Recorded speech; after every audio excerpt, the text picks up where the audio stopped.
choose not to live in a world of filters. Realize your mistakes. Set the foundation for your success. Get some wins. Knucklehead Podcast.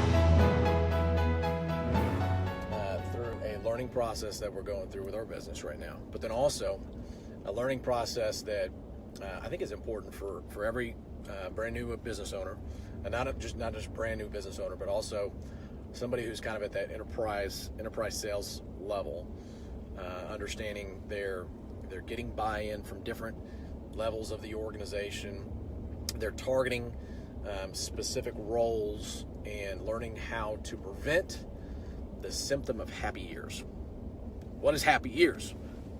Well, in sales, or if you're an entrepreneur, which means you do sales,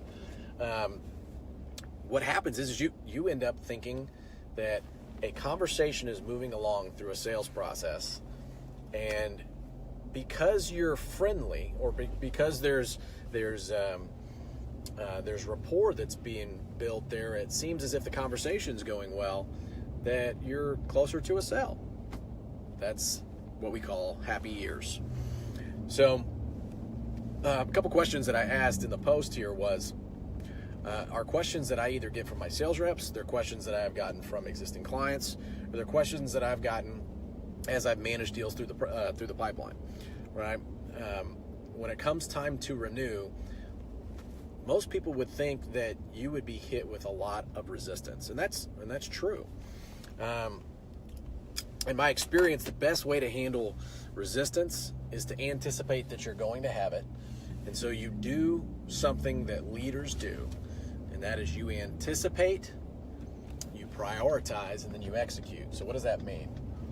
It means that whenever you're having a conversation about when it's time to renew, when you sell or when you go through the process of selling, you tell them, hey, you know what, this is a 2-year contract, or this is a 3-year contract, or this is a 6-month contract, and our price is going to go up when it comes time to renew.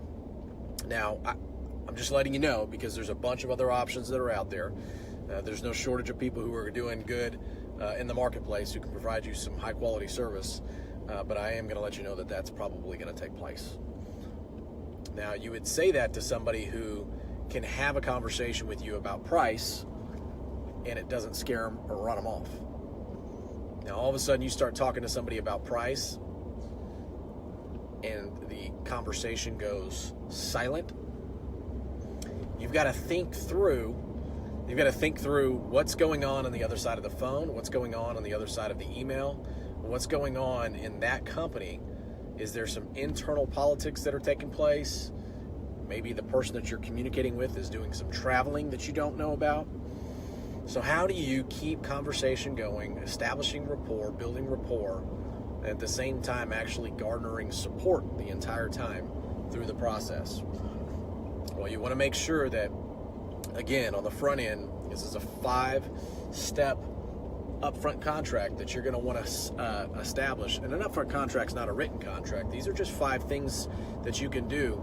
And then I'll go back and answer the questions that I had listed in the post. 5 things that you do is you establish, first of all, hey guys, here's what we're going to accomplish at this meeting. So you have your agenda. Then you have their agenda. Then you have the question of, do we need to involve anybody else in this particular meeting?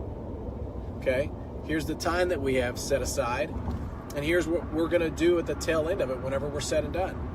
Now, let me ask you a question. If you have a 20-minute meeting set up with somebody, and there's 5 things that you do on the front end that take a total of 30 seconds, how much time do you save where you can actually get to what it is that you want to get done during that time, as opposed to dealing with wrap-up or talking around circles or clarifying communication mishaps?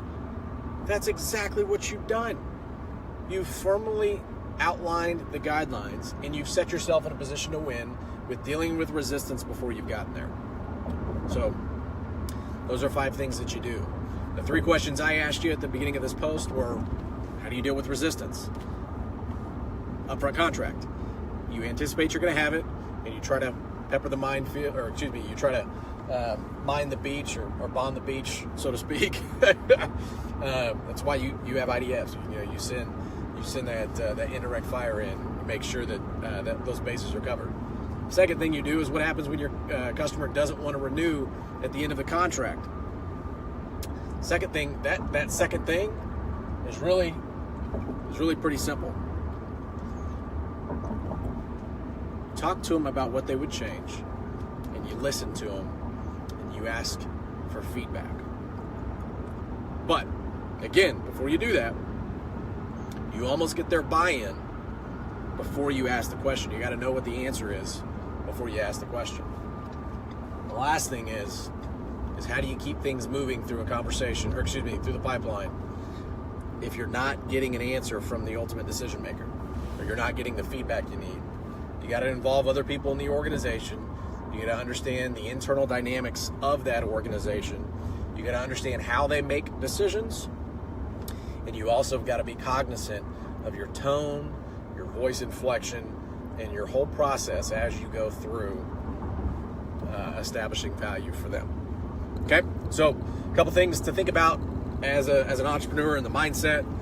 It's important also that you're working on your mindset, your belief level in yourself, and also the state that you need to be, because you make other people feel how you feel internally. So make sure you go out there and make it happen today. Make tomorrow another great day.